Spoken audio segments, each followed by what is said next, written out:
Olá, meus amigos, estamos aqui em mais um Evangelho online, promovido pelo nosso lar Francisco de Assis, e hoje nos cumpre tecer alguns comentários sobre os laços de família que são fortalecidos pela reencarnação e seriam quebrados pela unicidade da existência. Rogamos a Jesus, aos nossos amigos benevolentes, que abençoe esse momento de estudo do Evangelho. E começaria essa fala fazendo uma pergunta. Será que constituiria um ato casual a reunião de duas criaturas que são convertidas em pai e mãe, em um lar de diversos seres? Seria meramente uma eventualidade o nascimento de vários indivíduos como irmãos? Estudando a doutrina espírita, aprendemos que são os princípios de afinidade, de sintonia, que regem a reunião dos seres.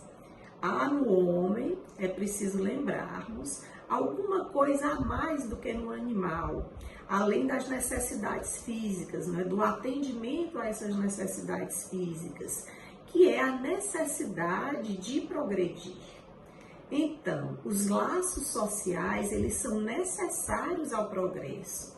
E os laços de família, já sabemos, tornam mais apertados esses laços sociais. Então, os laços de família, nós podemos dizer, constituem uma lei da natureza.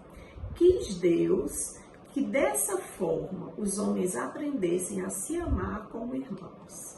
A família é, portanto, uma instituição divina, cuja finalidade precípua consiste em estreitar os laços sociais, aproximar as almas de Deus, ensejando-nos o melhor modo de aprendermos a amar, nos amar como irmãos.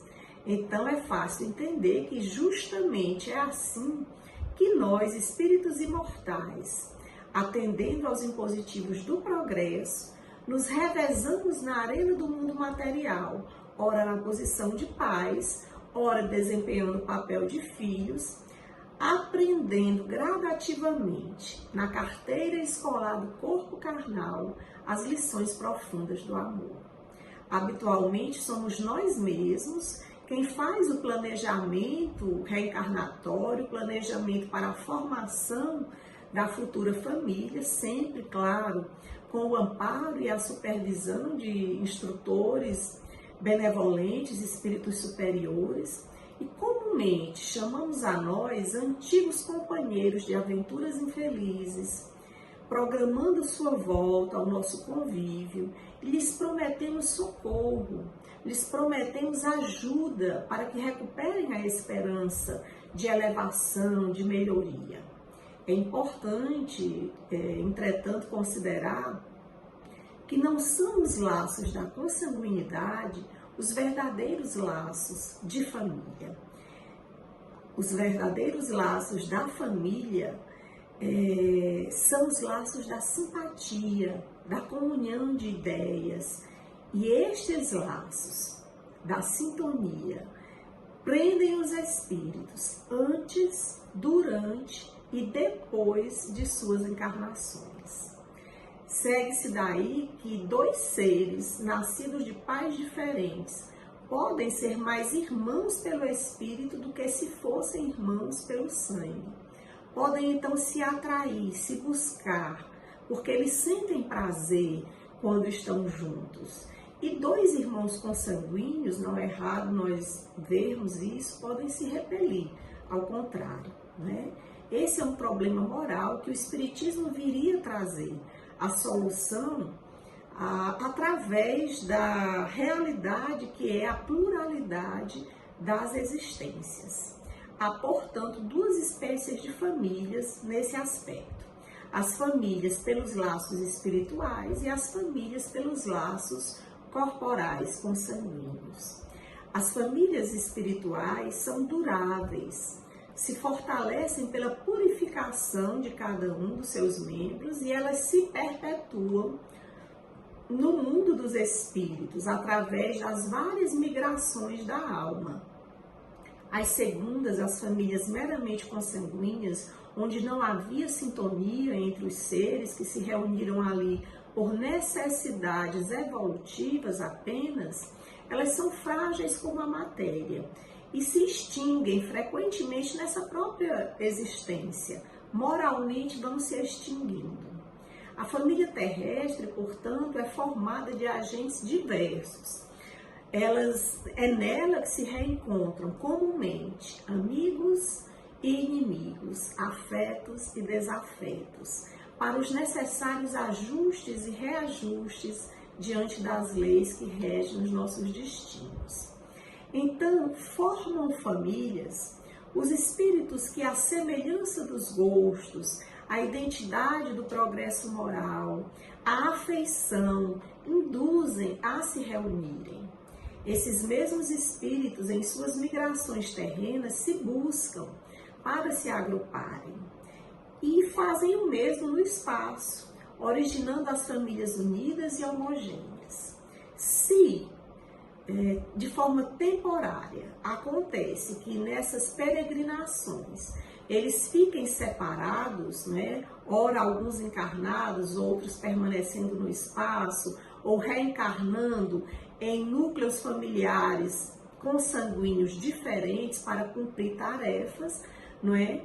Mais tarde, certamente, esses espíritos afins tornam a se encontrar, porque não lhes cumpre trabalhar apenas para si mesmos, né? Permite Deus que espíritos menos adiantados encarnem entre eles, entre essas pessoas que já têm uma construção moral, que têm afinidade, e a fim de que essa reencarnação desses elementos diversos, a fim de que recebam conselhos, recebam a orientação, uma guiança moral, espiritual, não é? Os bons exemplos trazidos por esses seres já mais harmonizados, a fim de que ocorra o progresso. Né? Esses espíritos se tornam, muitas vezes, a causa de perturbação no meio dos outros, né? Daqueles que já têm afinidade. E, por isso, essa reunião desses seres é uma prova que Deus permite e é uma tarefa para os outros mais harmonizados a desempenhar, colaborando com Deus, não é? Na harmonização do todo da sua criação.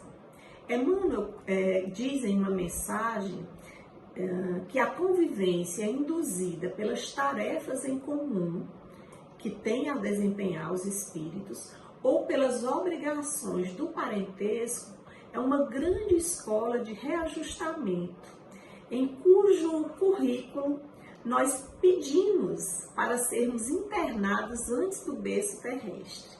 Ele diz: o Cristo reúne nos mesmos laços de sacrifício aqueles que se algemaram no pretérito a delitos obscuros e ajuda-os no resgate das faltas perpetradas em comum, sustentando-os nos conflitos purificadores que tantas vezes surgem nos elos da consanguinidade. E o benfeitor termina aconselhando: se possuis ao teu lado alguém que se constitua num fardo vivo a carregar, compadece-te e ajuda sempre. Ama aqueles que o Senhor te confiou, quais eles são, do modo que eles são, e não como desejarias tu que eles fossem, porque pelos teus votos bem cumpridos, tua tarefa bem desempenhada, encontrarás o caminho de acesso à sublime comunhão nas alegrias de tua família espiritual.